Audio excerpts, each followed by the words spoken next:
हो my God होइन के भन्ने अब मैले बुल्गिरहेको बारेमा अब यस्तो भिजामा आउनु न यस्तो भिजामा आयो भने यस्तो हुन्छ भनेर यो एउटा भिडियो हालेको थिएँ होइन बा नेपालमा भएको दलीहरूले मलाई वेट कुरै नगरौँ के भन्छ फोन गरेर मलाई लगभग 3-4 जनाले फोन गरेको थियो के भन्छ फोन गरेर पहिला त राम्रै कुरा गऱ्यो अनि केही बुझ्नु थियो भनेर व्हाट्सएप नम्बर मागे व्हाट्सएप नम्बर दिए व्हाट्सएप दिएपछि के भन्छ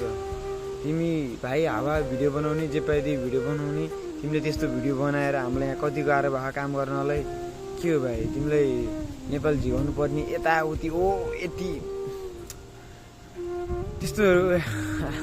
त्यस्तो एसएमएस कल आइरहेको होइन खोइ के हो म त अचम्म लागिरहेको होइन अब खोइ खासै त्यस्तो नराम्रो त केही भने जस्तो लाग्यो होइन अब राम्रै कुरा हो भएकै कुरा गरे हो अब त्यही त अब थाहा भएको कुरा भनिदिने हामीले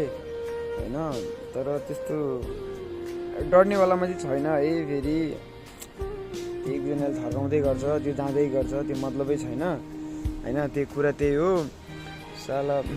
त्यही हो नेपालमा भएको दलीयहरू काम छैन अब एक दुईजनाले त मेन पावरको नाम पनि भन्दै थियो तर त्यो खुलाउन चाहन्न किनकि गाह्रो हुन्छ त्यही भएर